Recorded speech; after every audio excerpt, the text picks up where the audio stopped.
دیتا ہے، ہمارے قدم قرآن گواہی دیتا ہے۔ جب مدینہ کی گلیوں سے میرے نبی رحمت کے نواسے رسول امام عالی مقام سرکار روانہ ہوئے، کرب و بلا کی سرزمین کی طرف روانہ ہوئے، جتنا حصہ سفر کرتے گئے یہی حصہ قرآن کی تفسیر بنتا گیا۔ جہاں جہاں قدم رکھتے گئے قرآن اس کی وضاحت کرتا گیا، پیغام عام کرتا گیا اور پیغام بہترین انداز میں بیان کرتا گیا، اور علماء محققین نے اس کو قلم بند کیا کہ جو قرآن جن لوگوں نے پڑھا ہے، جس شان کے ساتھ پڑھا ہے، کوئی پیر سے پڑھ رہا ہے، کوئی فقیہ سے پڑھ رہا ہے، کوئی غنی سے پڑھ رہا ہے، کوئی محقق سے پڑھ رہا ہے، کوئی بہترین مدرس سے پڑھ رہا ہے، جس نے قرآن نبی سے پڑھا ہوگا اس کی شان کا اندازہ کیا ہوگا، اور جس نے نبی کی گود میں قرآن کو سیکھا ہوگا، جس نے نبی کے قلبوں کو چوما ہوگا، جس نے نبی کی لعاب دہن کو چوسا ہوگا، اس کی شان، اس کا مرتبہ، اس کا مقام کتنا ہوگا، اس کی شان کے مرتبے کتنے رب نے بلند فرمائے ہوں گے۔ رب بے نیاز نے فرمایا اے محبوب، یہ آپ کا نواسا ہے، ہمارا منٹھار ہے، ہمارا یار ہے، نہ ہم اس کی جدائی برداشت کرتے ہیں، نہ اس کا رونا برداشت کرتے ہیں۔ جب یہ روتے ہیں میرا عرش کانپ جاتا ہے، زمین دہل جاتی ہے، زمین گھبرا جاتی ہے۔ حسین غم حسین میں جب آنسو نکل جاتے ہیں زمین کے ذرے بھی گواہی دیتے ہیں، عرش کے ملائکہ بھی گواہی دیتے ہیں۔ میرے نبی رحمت فخر موجودات صلی اللہ علیہ وبارک وسلم سرکار کے غلاموں، شمع رسالت کے پروانوں، حضرت ابو ہریرہ راوی ہیں اس بات کے، آپ سرکار نے فرمایا جس کے ہاں اگر چھوٹا سا بچہ انتقال کر جائے اور رب بے نیاز کے ملائکہ یعنی اسرائیل علیہ السلام اس کی روح لے کر اللہ کی بارگاہ میں پہنچ جائے، رب پوچھنا چاہتا ہے اے میرے ملائکہ، جب میرے بندے کے اس بہترین گلدستے کو اور اس چمن کو تو نے ویران کیا ہے اور لت پت کر دیا ہے، بے قرار کر دیا ہے، حالت کس میں تھے اور ان کی زبان پر انداز کیا تھے، ان کی زبان کے جملے کیا نکل رہے تھے؟ اگر ملائکہ یہ عرض و گزار کر دے کہ مولا تیری حمد کر رہے تھے، تیرا شکریہ ادا کر رہے تھے، انا للہ و انا الیہ راجعون پڑھ رہے تھے، اور یہ کہہ رہے تھے یہ اللہ کا مال ہے، اللہ کا ترکہ ہے، اللہ کا ہی دیا ہوا یہ ذخیرہ ہے،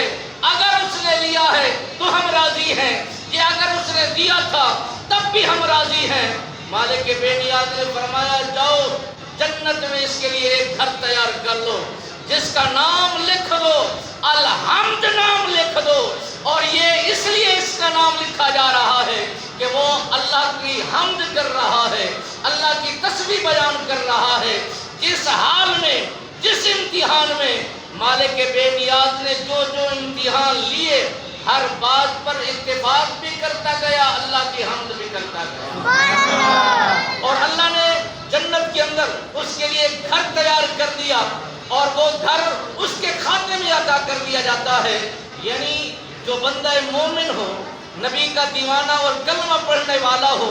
اگر اس کے ہاں یہ معاملہ درپیش ہو اور وہ اللہ کی رضا پر راضی ہو جائے تو اسے اتنا بڑا اجر ملتا ہے۔ جو نواسے رسول ہوں، نبی کے گھرانے والے ہوں، نبی کے گھر کے افراد ہوں، وہ اللہ کی حمد بھی کرتے ہیں، اللہ کی تسبیح بیان کرتے ہیں، اللہ کی تعریف بھی کرتے ہیں، نہ نماز سے وہ جدا ہیں نہ وہ قرآن سے جدا ہیں۔ کرب و بلا کی سرزمین پر دیکھیں گے تو سجدہ کرتے ہوئے دکھائی دیں گے، اگر ملک شام میں دیکھیں گے تو یہ کلام الہی کی تلاوت کرتے ہوئے دیکھیں گے، اور جو ان سے ان کے ساتھ جڑ جاتا ہے وہ بھی سخی بن جاتا ہے، افضل بن جاتا ہے، اعلیٰ بن جاتا ہے۔ صحابہ کرام نے عرض کیا رسول میرے نبی سے حضرت امام عالی مقام سرکار کی خدمت میں کہ اے امام عالی مقام، آپ ارادہ رکھتے ہیں کوفہ جانے کا، کوفی یہ وفادار نہیں ہے کیونکہ آپ کے والد محترم حضرت علی المرتضیٰ شیر خدا سرکار کو شہید کر دیا گیا تھا، یہ وفادار نہیں ہیں، آپ ان کی طرف جانے کا ارادہ رکھتے ہیں اور ان کی طرف راغب ہونے کا ارادہ رکھتے ہیں۔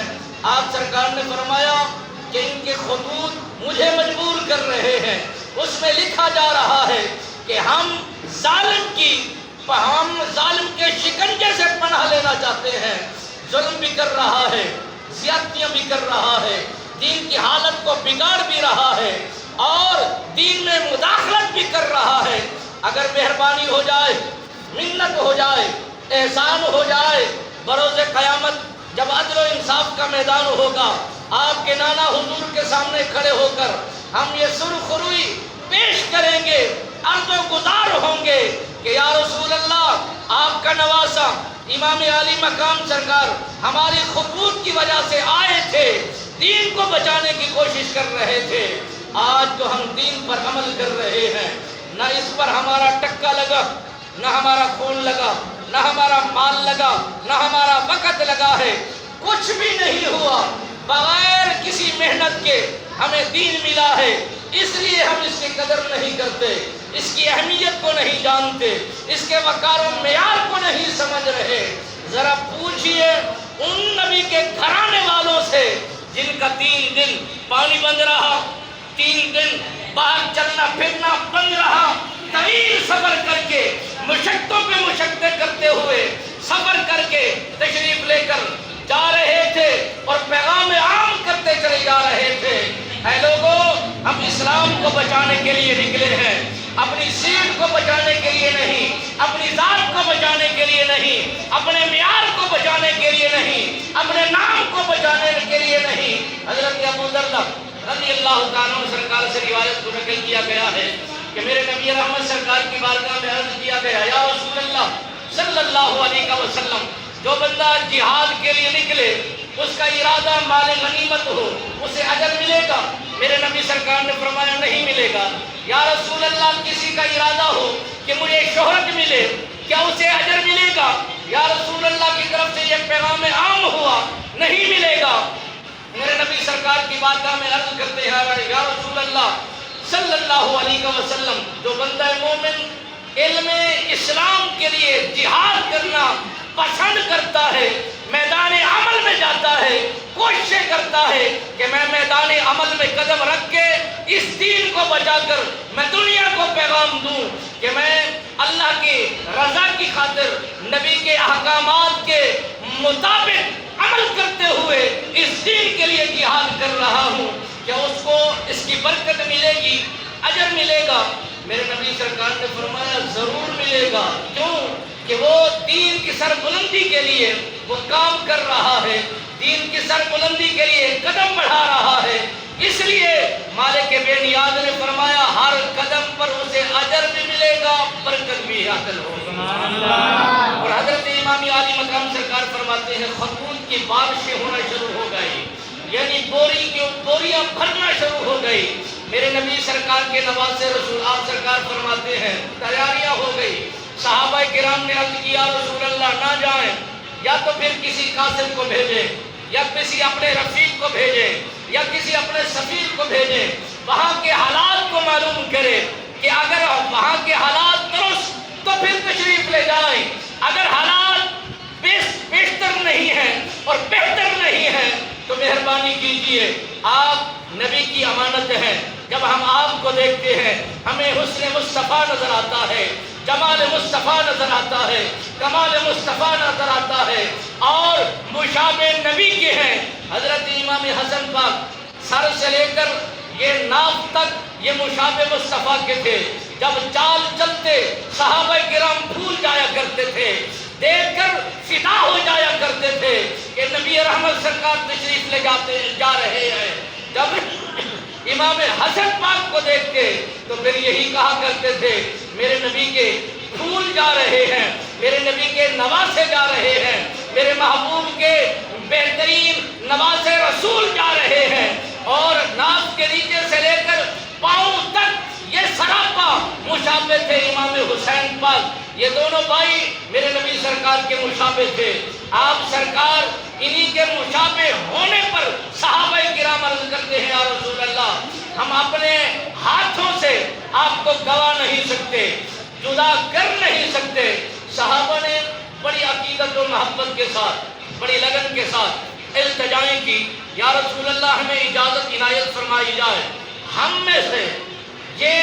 معاملے کرنے کے لیے سفیر بن کے اس منزل مقصود تک جا کر حالات کو دیکھ کر خط لکھے گا، اور خط لکھنے کے بعد پیغام بھیجے گا، اس پیغام پر عمل کیا جائے۔ میرے نبی رحمت سرکار نے فرمایا نہیں، مسلم بن عقیل میرے چچا زاد بھائی یہی جائیں گے، اس کے علاوہ کسی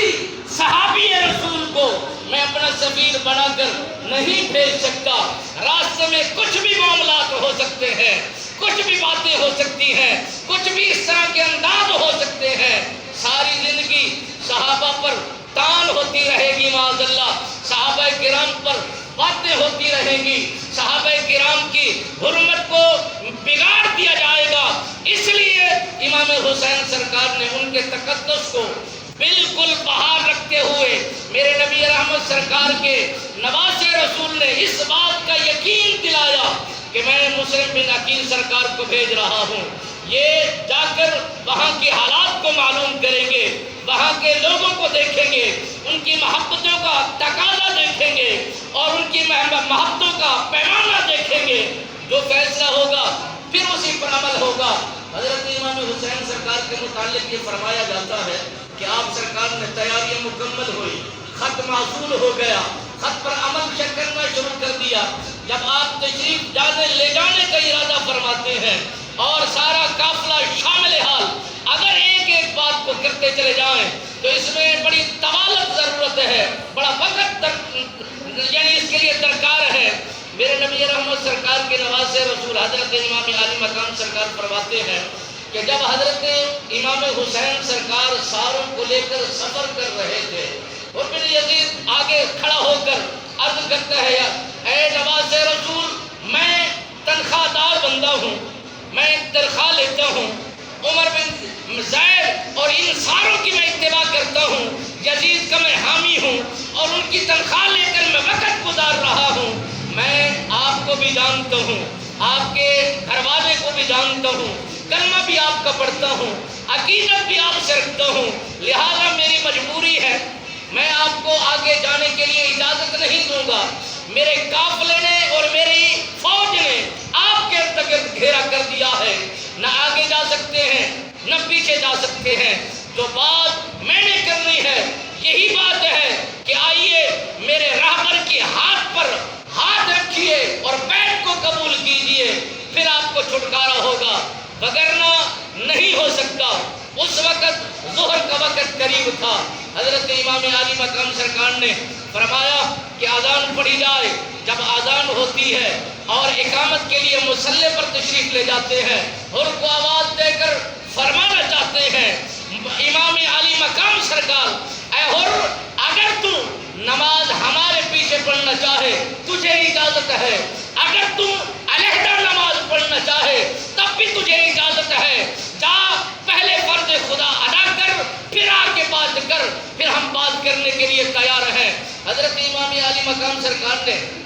نماز کا جب تلقین فرمائی، حکم فرمایا، حر نے عرض کی، حضور میں تنخواہ بھلے ان سے لیتا ہوں، میں تنخواہ انہی کی لے کر میں کھاتا ہوں، مگر نماز آپ کے پیچھے پڑھوں گا، آپ کی اتباع میں نماز پڑھوں گا، آپ کے پیچھے نماز پڑھوں گا، مگر جو وفادار ہوتے ہیں، جو حوادار ہوتے ہیں، جو ہی منٹھار ہوتے ہیں، جو جھک جاتے ہیں، کنہیں کے پیچھے جھک جاتے ہیں، جھکنا انہی کا کام ہے، دلوں کو پھیر دینا میرے خالق و مالک کا کام ہے۔ بس ارادہ نیک تھا، منزل قریب تھی، جب ارادہ نیک ہوا مالک بے نیاز نے راستے آسان کر دیے، منزلیں جو جدا تھی وہ قریب کر دی گئی، جو غیروں کے گیت گا رہا تھا پھر غیروں کے گیت گانے پر نہ رہا، بلکہ امام علی مقام کی سرکار کے قدموں پر نشاور ہونے کے لیے تیار تھا، جان لینے کے لیے آیا تھا، جان دینے کو تیار ہو گیا۔ حضرت عمر بن خطاب رضی اللہ تعالیٰ عنہ سرکار جب تلوار کو لہراتے ہوئے گھر سے باہر نکلے اور ان سرداروں نے یہ اعلان کیا کہ اے عمر بن خطاب، تیرا دبدبہ اتنا بلند ہے، تیرا نام اتنا بلند ہے، کہ غیر بھی کانپتے ہیں، اپنے بھی کانپتے ہیں۔ آج بات ایک ہوگی، چراغ کو بجھا دیا جائے۔ یہ چراغ جب تک روشنی پھیلاتا رہے گا، نور پھیلتا رہے گا، اسلام بلندیاں طے کرتا رہے گا۔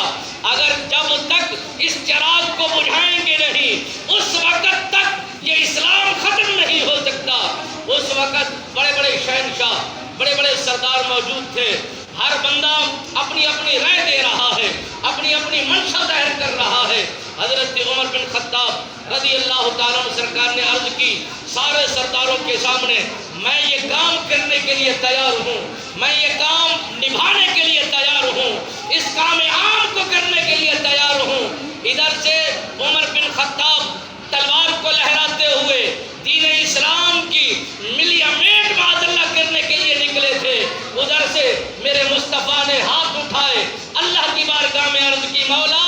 یہ اسلام کو تقویت دینا چاہتا ہے، اسلام کی سربلندی کرنا چاہتا ہے، یا پھر ابن حشام عطا کر دے یا عمر بن خطاب عطا کر دے۔ علماء نے لکھا، وہ فرماتے ہیں کہ جب حضرت عمر بن خطاب رضی اللہ تعالیٰ عنہ سرکار باہر نکل کر تلوار لہراتے ہوئے جا رہے تھے، ایک صحابی رسول نے دیکھا اس منظر کو، پوچھنا چاہتے ہیں، اے عمر کہاں کا ارادہ ہے، منشا کیا ہے، مراد کیا ہے،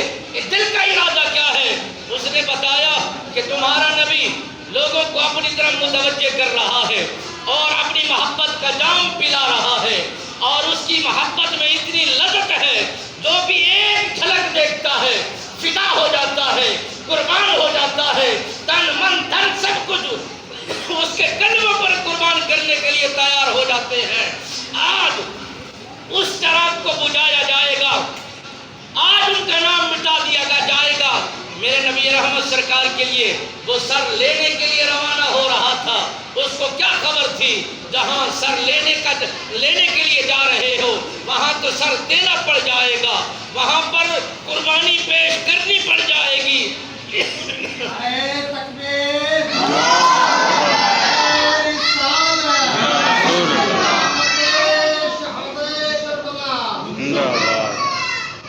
امام حضرت عمر بن خطاب رضی اللہ تعالیٰ عنہ سرکار فرماتے ہیں، میں سفر ہی کر رہا تھا تو جوان نے بتایا کہ جس اسلام کو بجھانے کے لیے تم روانہ ہو وہی اسلام تمہارے گھر کے اندر پہنچ گیا ہے، تیری ہمشیرہ کلام الہی کی تلاوت کر رہی ہے، تیرا بہنوئی کلام الہی کو پڑھ رہا ہے، اس کی تلاوت کر رہا ہے۔ حضرت عمر بن خطاب سرکار نے جب یہ بات سنی، آپ کے جسم میں آگ لگ گئی، ہلچل سی پیدا ہوئی، بہن کے گھر پہنچ کر دستک دے کر پوچھنا چاہتا ہے کہ کیا کر رہی ہو اور کون سی کلام پڑھ رہی ہو؟ وہ پڑھ رہی تھی طٰہٰ مَا أَنزَلْنَا عَلَيْكَ الْقُرْآنَ لِتَشْقَىٰ إِلَّا تَذْكِرَةً لِمَن يَخْشَىٰ۔ یہ جملے حضرت عمر بن خطاب رضی اللہ تعالیٰ عنہ سرکار کے دل کے اندر یہ گھر کر گئے، بے قرار ہو گئے، بے چین ہو گئے اور کہنے پر مجبور ہو گئے، ذرا اس کلام کو دکھاؤ تو صحیح، وہ کلام ہے کیسا، وہ